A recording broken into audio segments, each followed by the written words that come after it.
Hello and welcome to the GrapeSEED Official Podcast. It is time for another mail carrier episode where we highlight some of the emails that have been sent in to the show at mailcarrier@grapeseed.com.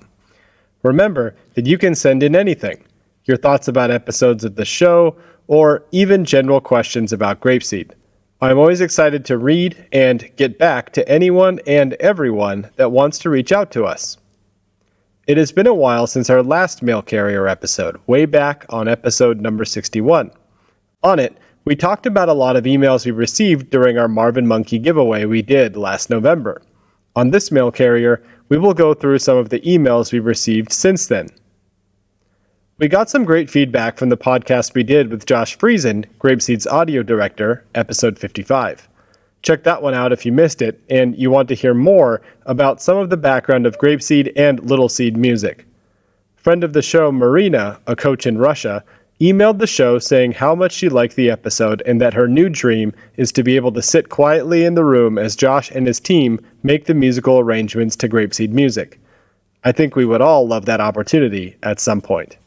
Another coach in Russia, Lena, the star of last week's 10 Things, sent this in about the podcast. It's a thing to listen not just because we work in GrapeSEED, but on weekends is an opportunity to get exposed to English listening and enjoy that funny cases people tell about. I like many of the series, but one which is really exciting is with Josh Friesen. I listened to it in the same breath. And thank you for the Scope and Sequence one. Looking forward to more episodes about Little Seed. Wish you good luck in this great thing which makes GrapeSEED more entertaining, cool, and special. Thanks so much. We would definitely like to talk about Little Seed a bit more on the podcast.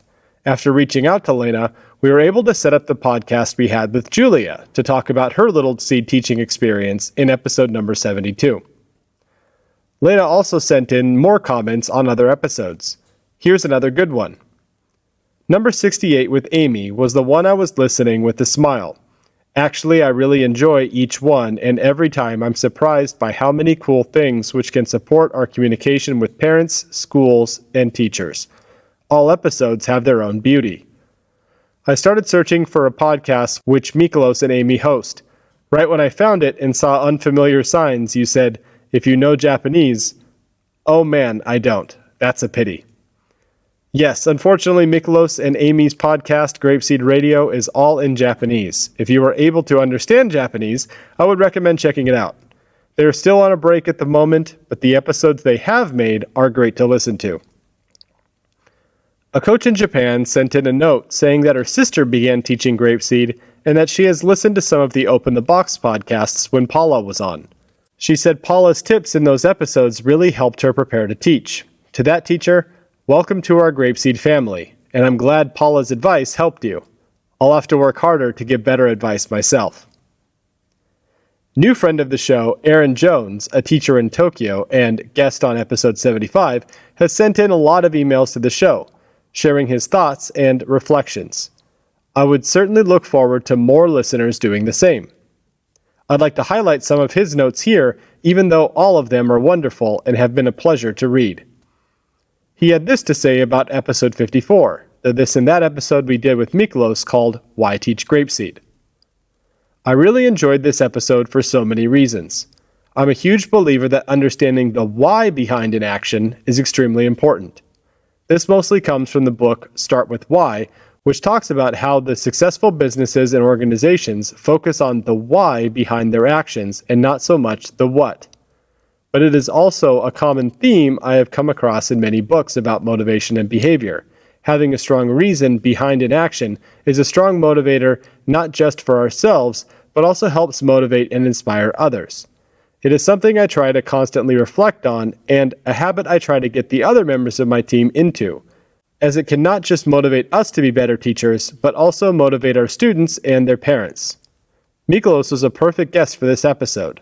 I've always loved his presentations, and it is because I always felt he would address the why in teaching GrapeSEED and not the what. Every year, I find new reasons to love teaching GrapeSEED and to expand upon my why. The most recent experience comes from the RAP class we started this year. We were a bit worried about our kindergarten students doing RAP, especially those whose parents work and might not have much time at home. So we opened an optional RAP in the morning.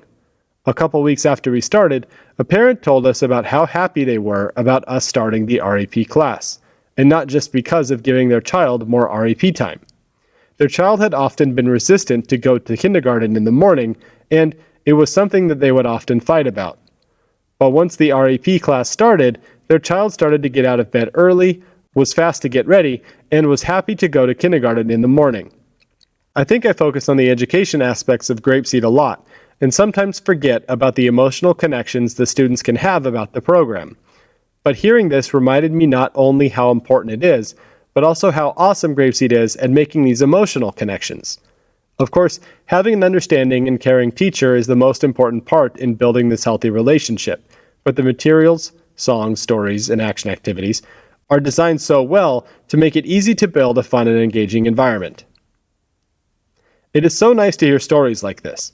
Of course, it is great to hear about how GrapeSEED is so effective in the classroom, but it is also great to hear stories like this that highlight what it does for students emotionally and mentally as well.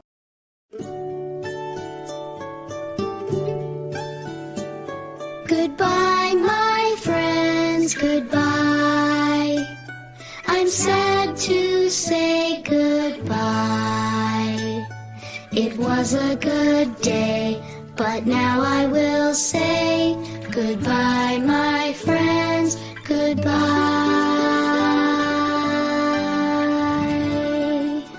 Goodbye, everyone.